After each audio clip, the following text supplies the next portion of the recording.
Halo semua, Infoin Yuk hadir lagi dengan beberapa video review alur cerita berbagai perfilman. Perlu diingat video ini berisi spoiler ya. Bagi yang tidak suka spoiler, silakan tonton di aplikasi atau situs terpercaya bagi kalian. Siap-siap guys, kali ini kita akan mereview film berjudul Hide and Seek. Film lawas bergenre thriller dan psikologis yang dirilis pada tahun 2005 silam. Disutradarai oleh John Folsom. Film ini menampilkan aktris Dakota Fanning dan Robert De Niro sebagai dua bintang utamanya. Berkat aktingnya di film ini, Dakota Fanning yang saat itu masih kecil berhasil meraih piala di MTV Movie Awards di tahun 2005. Nah, penasaran gimana jalan cerita filmnya? Mari tonton ringkasan alur cerita lengkapnya. Check it out! Film dibuka dengan kebahagiaan Emily dengan ibunya, Allison, yang bermain wahana di taman. Dari kejauhan, ayahnya David juga turut bahagia menyaksikan kebahagiaan mereka. Setiap hari, Emily selalu bersenang-senang bermain petak umpet dengan ibunya. Namun, kebahagiaannya tak berlangsung lama. Tatkala suatu malam pukul 2 dini hari, sang ayah David terbangun dari tidurnya karena bermimpi aneh tentang sebuah pesta. Ia bangun dan sadar istrinya tak ada di sampingnya. Ia pun keluar dan melihat kamar mandi mereka seperti ada seseorang. Alangkah terkejutnya David, ia mendapati sang istri terbujur kaku di bathtub kamar mandi penuh dengan darah. Istrinya bunuh diri dengan menyayat pergelangan tangannya hingga tewas. Dan malangnya, Emily sang anak menyaksikan ibunya yang sudah tewas karena bunuh diri itu. Dalam sekejap kebahagiaan Emily hilang. Ia menjadi murung karena traumanya akan kejadian ibunya. David yang sedih melihat anaknya seperti itu pun memutuskan untuk pindah ke daerah lain di sebuah desa demi menghilangkan trauma anaknya. Catherine yang merupakan dokter psikiater sekaligus sahabat David awalnya tak menyetujui keputusan David karena ia sangat dekat dengan Emily dan takut Emily akan kesepian jika mereka pindah ke sana. Namun ia tak bisa berbuat apa-apa karena keputusan David sudah bulat. Sampailah esoknya mereka berpamitan dengan Catherine dan pergi. Tiba di sana mereka disambut oleh penjaga rumah dan seorang polisi setempat. Saat akan melihat sekeliling rumah, David kehilangan putrinya. Ternyata Emily berdiri sendirian melihat ke arah hutan. Emily masih tetap murung. David selalu mencoba menghibur anaknya, mengajaknya bermain petak umpet seperti yang dilakukan Emily dengan ibunya, bahkan mengajaknya pergi memancing. Tetapi tetap Emily tak menunjukkan reaksi apa-apa. Ia justru memperlihatkan keanehan dan mengatakan bahwa ia sudah mempunyai teman baru bernama Charlie yang diyakini David sebagai teman hayalan Emily. David lalu menelpon Catherine dan mengatakan semua yang terjadi pada Emily. David merasa efek dari trauma Emily membuatnya menciptakan teman hayalannya sendiri bernama Charlie. Paginya, David pergi ke gudang membongkar barang-barangnya yang masih di dalam kardus. Di luar tampak Emily pergi ke sebuah goa dan kaget hingga menjatuhkan bonekanya. Entah karena apa. Di ruang kerja sambil mendengarkan musik, David menulis di jurnalnya tentang perkembangan kepribadian Emily dan tersengaja melihat tangannya kotor, kemudian membersihkannya. Dan di hari itu juga mereka kedatangan tetangganya Laura yang hanya ingin sekedar menyapa mereka. Kemudian David mengajak Emily ke kota dan di sana ia tak sengaja bertemu Elizabeth yang sedang bermain dengan keponakannya. David pun langsung akrab dengan mereka. Malamnya, David dan Emily berbincang-bincang mengenai Charlie. Emily mengatakan jika Charlie sangat menyenangkan seperti ibunya. David terdiam. Tengah malam, kedua kalinya David bermimpi menikmati pesta bersama istrinya dan terbangun tepat di pukul 2 dini hari lagi. Ia kemudian pergi ke kamar mandi. Saat melihat bathtub, ia melihat hal mengejutkan, di mana di dinding tertulis "You later die", yang artinya kau membiarkan dia mati. David melihat Emily di pintu dan menuduh Emily yang melakukannya karena seperti tulisan Emily.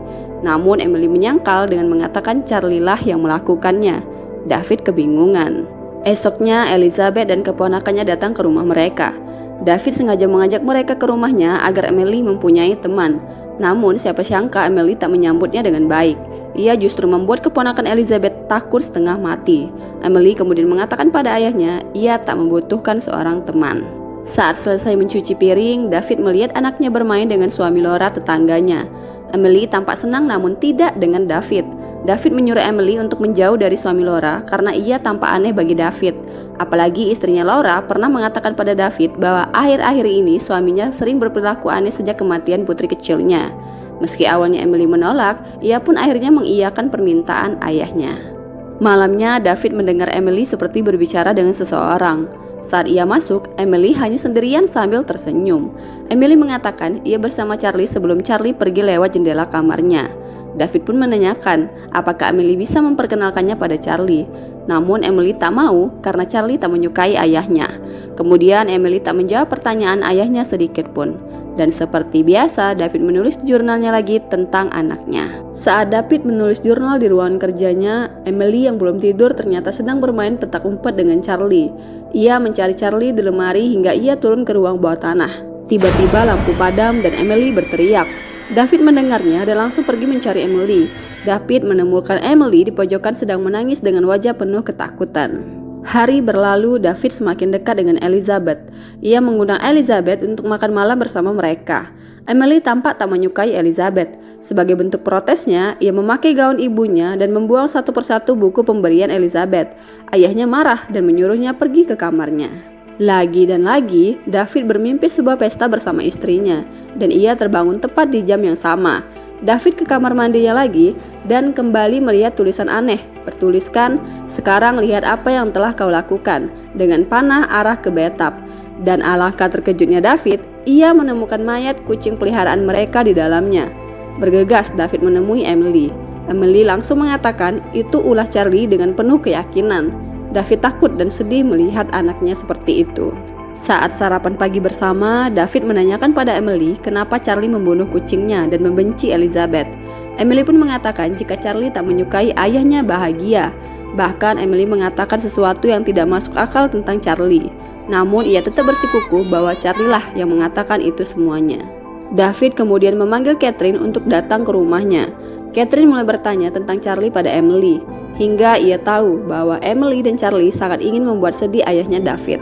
Sebagai dokter psikiater Emily, Catherine menyarankan pada David agar membawa Emily ke New York kembali untuk dirawat. Namun David bersikukuh tetap tak ingin membawanya kembali karena ia yakin Emily akan berubah jika tetap di sana. David pun meyakinkan Catherine. Malamnya David pergi ke kamar Emily. Di sana ia melihat buku berisi gambaran Emily tentang kematian ibunya. David sangat kaget. Keesokannya Elizabeth bertandang ke rumah David. Namun David tak mendengar suara Elizabeth karena sedang menulis jurnal sembari mendengarkan musik. Elizabeth pun memutuskan ke kamar Emily dan mencoba mendekatinya. Elizabeth sangat ingin mendekati Emily dengan mengajaknya bermain bersama. Namun Emily mengatakan ia sudah bermain sejak tadi dengan Charlie yang saat itu sedang bersembunyi di lemari pakaian. Elizabeth pun ikut bersama mereka bermain dengan mencari Charlie. Saat akan membuka lemari pakaian, tiba-tiba wajah Elizabeth berubah menjadi ketakutan, seolah melihat hal yang mengerikan, dan tak sadar Elizabeth berjalan ke belakang mengarah ke jendela dan Elizabeth jatuh.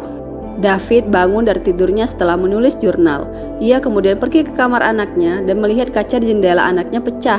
David bertanya pada Emily apa yang sedang terjadi, tapi anaknya tak menjawab. Bersamaan itu juga polisi datang ke rumah mereka. Polisi tersebut mengatakan bahwa mereka menemukan mobil Elizabeth hancur di pinggir jalan. Namun Elizabethnya sendiri tak berada di mobil tersebut. Berdasarkan keterangan keponakannya, Elizabeth mengatakan ia akan pergi ke rumah David. David pun merasa tak bertemu Elizabeth. Walau agak sedikit curiga pada David dan Emily, polisi tersebut pun tak menemukan Elizabeth di sana. Ia kemudian pergi. David merasa ada yang aneh pada Emily. Ia hampiri Emily kembali. Emily ternyata sedang menangis dengan menunjukkan jam yang jarumnya mengarah ke kamar mandi. Lagi-lagi untuk sekian kalinya, hal mengejutkan terjadi. David menemukan Elizabeth tewas tertusuk pisau di bathtub kamar mandi. Segera ia bertanya pada Emily siapa yang melakukannya. Namun Emily tetap bersikukuh Charlie lah yang melakukannya. David marah dan mengunci anaknya. Emily berusaha keras mencoba membuka kunci pintu kamarnya. Tiba-tiba seseorang dari luar membuka pintu kamarnya tersebut. Dengan wajah sedih, Emily menelpon Catherine untuk menolongnya karena ia takut pada Charlie. Bahkan Emily menganggap ayahnya tak bisa menyelamatkannya. Belum selesai bicara, wajah Emily berubah menjadi ketakutan. Ia seperti melihat seseorang. Di tempat berbeda, David merasakan kebingungan dan sedih. Kemudian ia keluar ingin mengambil jasad Elizabeth. Namun jasadnya hilang. David pergi keluar mencarinya. Tiba-tiba suami Laura muncul dari belakang bertanya tentang Emily. David kaget dan segera lari ke rumahnya kembali. David yakin pasti suami Laura lah yang merupakan Charlie. Kini ia percaya pada anaknya bahwa Charlie itu ada. Saat memeluk anaknya, David tak sengaja melihat pintu gudangnya terbuka. Ia masuk dan melihat kardus-kardus berisi barang masih tertutup dengan lemnya dan seperti belum pernah dibuka. Padahal ia yakin telah mengeluarkan semua barang-barangnya, termasuk headphone dan jurnalnya. Ia periksa jurnal tersebut. Hal tak terduga, ternyata jurnal tersebut masih kosong. Ia tak pernah menulis di jurnalnya.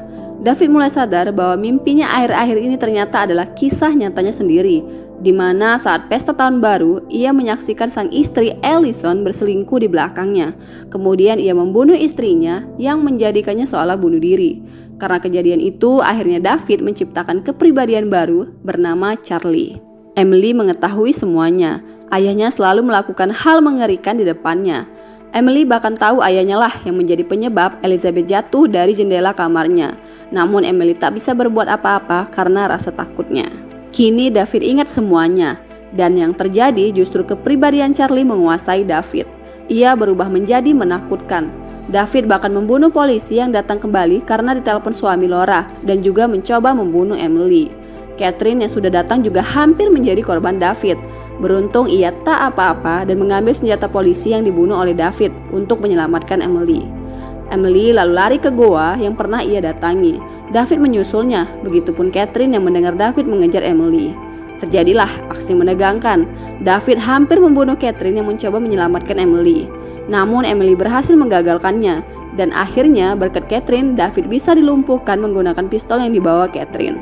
David tewas dan Emily akhirnya bebas dari ayahnya. Hari berlalu, Emily tinggal dan diasuh oleh Catherine. Seperti biasa, Emily selalu menyempatkan diri untuk menggambar, bahkan saat akan pergi ke sekolah. Namun kali ini gambar Emily agak aneh. Ia menggambar Catherine dan dirinya yang mempunyai dua kepala. Apakah ia sama seperti ayahnya? Entahlah. Film pun tamat. Nah, gimana menurut kalian filmnya guys? Menarik bukan? Filmnya jika ditonton secara keseluruhan benar-benar menegangkan. Kalian gak akan menyangka inilah yang akan terjadi di akhir filmnya. Mungkin di awal kalian akan mengira bahwa film ini bergenre horor, namun tidak sama sekali. Film ini bertema psikologis, di mana film ini menyadarkan kita bahwa trauma sebesar atau sekecil apapun dapat memberikan efek yang besar pada kehidupan seseorang. Maka dari itu, cintailah diri kita sendiri dan mulailah peduli pada mereka yang mengalami hal buruk seperti di film ini. Oke guys, itu saja untuk video kali ini. Semoga videonya menghibur dan bermanfaat bagi kalian semua. Stay tune terus, bye-bye.